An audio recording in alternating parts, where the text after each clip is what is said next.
Bismillahirrahmanirrahim. Assalamualaikum. Unit 2 Kinematics. The topic we'll discuss today is graphical analysis of motion.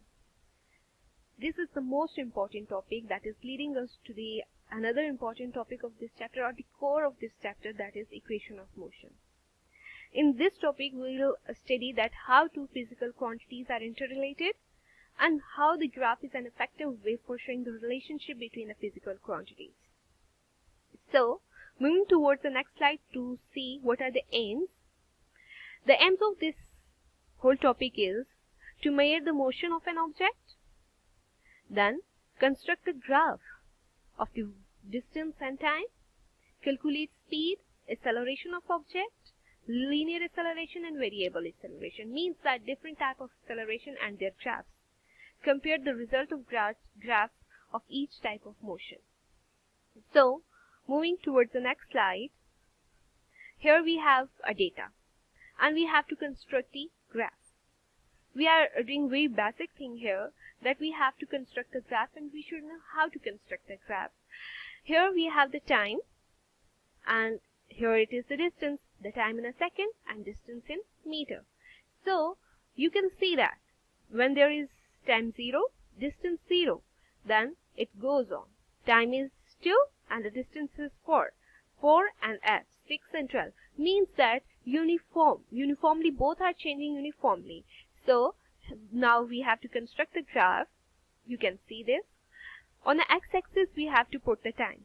x-axis में हमेशा वो हम quantity डालते हैं which is independent, as we know that time is independent of each and everything.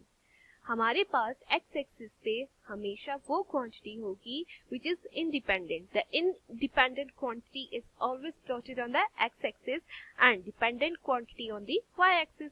So time is on the x-axis and distance is on y-axis. After that हम वहाँ पे अपनी वेरिएशन पुट कर लेंगे, मीन्स वहाँ पे स्केलिंग कर देंगे 0, 5, 10, 15 जितना भी हमें चाहिए हम अकॉर्डिंग टू दैट कर लेंगे. ठीक, अब यहाँ पे हमारे पास क्या है 0, 2, 4, 6. इट्स अपॉन अस कि हम उसकी स्केलिंग कैसे करते हैं.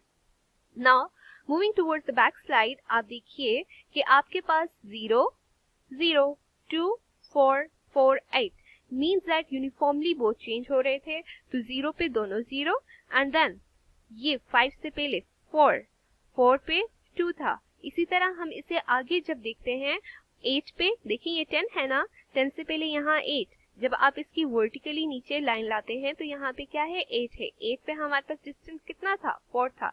सो इन दिस वे जब आप आगे मूव करते हो तो you can get a diagonally vertical line, straight line. आपके पास एक स्ट्रेट लाइन आ जाती है जो कि डायगोनल होती है. ठीक है. So it is the graph for the constant velocity. क्या है बच्चों, कांस्टेंट वेलोसिटी है. So you can say that कि डिस्टेंस वर्सेस टाइम के जब आपके पास ग्राफ मिलता है तो उसका जो स्लोप होता है, उसका स्लोप आपको क्या देता है, वेलोसिटी देते हैं. अब स्लोप क्या चीज होती है बच्चों, slope is rise to the run. अब आपके पास राइज क्या है, आपके पास एक्स एक्सिस वाई एक्सिस में जो कुछ हो रहा होता है, जो चेंजेस आ रहे होते हैं उसको हम क्या कहते हैं, राइज कहते हैं. और हमारे पास वाई एक्सिस में जो चेंजेस आ रहे होते हैं उसको हम रन कहते हैं. ठीक, सिंपली अगर आप बात करो तो स्लोप के लिए हम लिखते हैं changes in a Y axis divided by the changes in a X axis, del Y divided by del X. ठीक, अब स्लोप के लिए हम एक और लफ्ज भी यूज करते हैं जिसको हम ग्रेडियंट कहते हैं. क्या कहते हैं बच्चों, ग्रेडियंट कहते हैं. वो भी हम आगे डिस्कस करेंगे.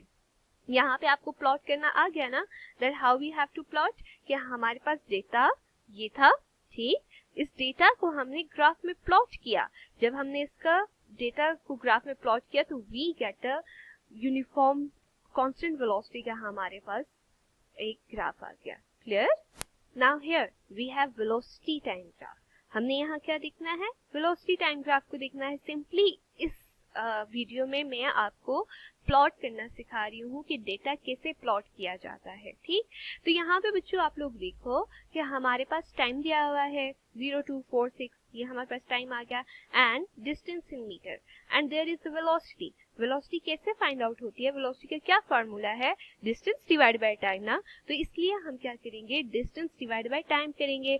When we put the values in formula we get the velocity. तो हमने क्या किया, डिस्टेंस और टाइम को जब पुट किया वेलोसिटी के लिए तो हमारे पास क्या आ गया 2 एंड ऑल दिस। ठीक, यूनिफॉर्मली मींस आगे जा रहा है जब हम इसे पुट करते हैं।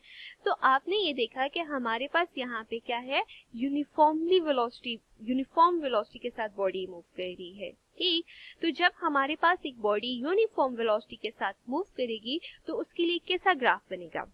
कम ओवर हियर, यहाँ पे आप देखो एक्स एक्सिस पे हमने अगेन क्या ले लिया, इंडिपेंडेंट क्वांटिटी ले ली दैट इज टाइम, और यहाँ पे हमने क्या ले ली, वेलोसिटी ले ली। फिर हमने स्केलिंग की and then we have seen that कि यहाँ पे हमारे पास वेलोसिटी क्या थी, नहीं चेंज हो रही ना, 2 ही है। तो यहाँ पे 2 पे हम बताएंगे कि यहाँ इतने टाइम तक 12 सेकेंड तक, ये 15 है ना, तो यहाँ पे 10 के बाद 12 सेकेंड तक हमारे पास जो वेलोसिटी थी दैट वाज यूनिफॉर्म। तो यूनिफॉर्म वेलोसिटी के लिए हमारे पास एक हॉरिजॉन्टल लाइन आ गई।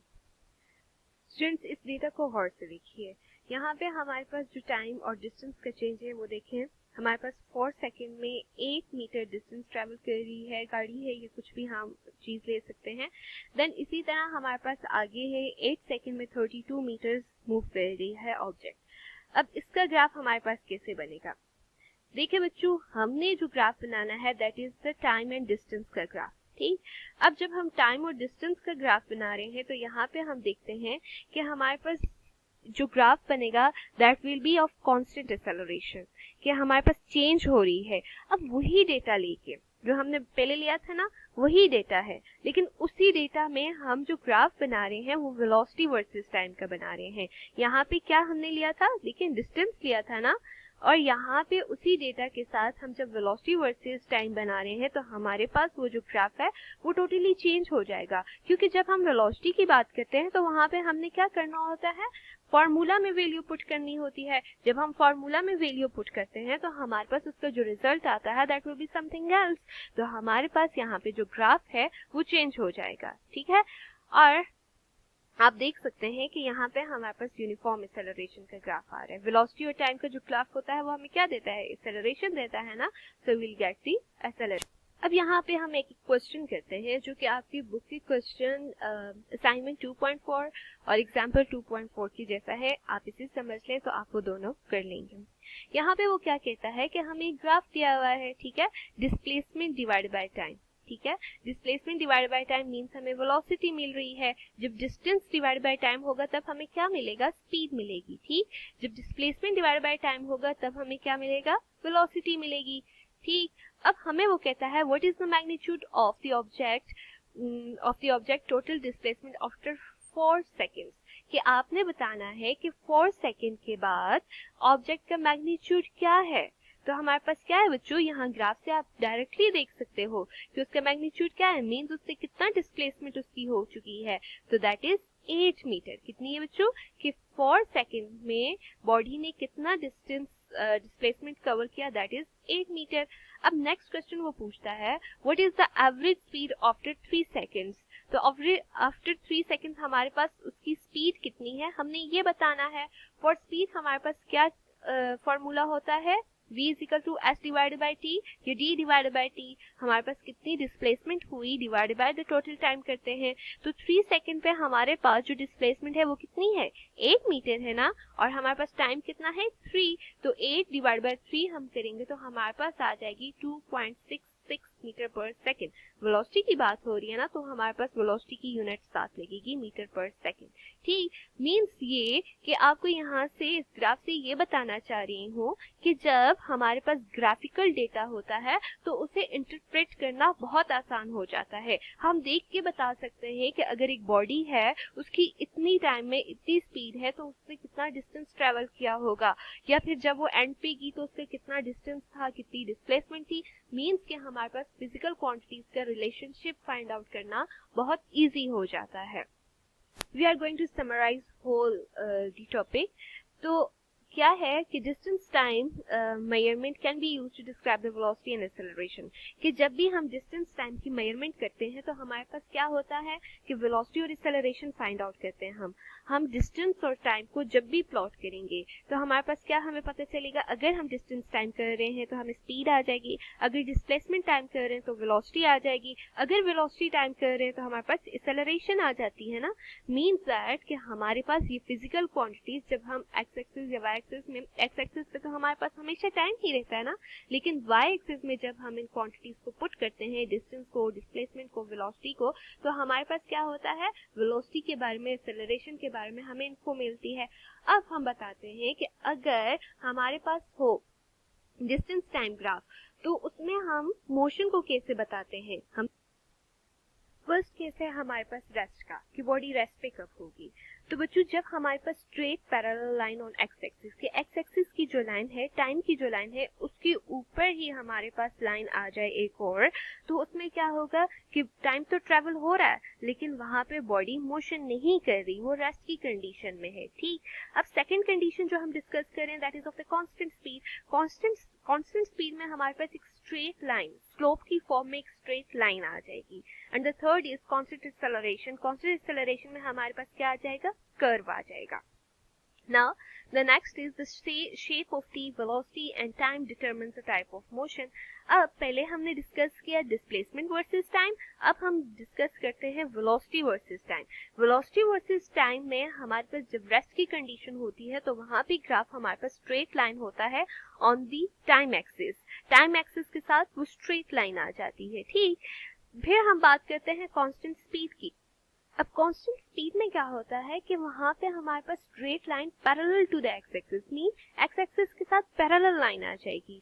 And then is the constant acceleration. Constant acceleration में हमारे पास स्लोप की फॉर्म में पैरेलल लाइन आ जाएगी, स्ट्रेट लाइन आ जाएगी। ठीक है, जिसमें हमारे पास मैग्नीट्यूड ऑफ एक्सेलरेशन की हम बात करेंगे, डायरेक्शन की बात नहीं करते, मैग्नीट्यूड की बात करते हैं। Hope so you are clear. If you are not you can ask question. Thank you. अल्लाह हाफिज।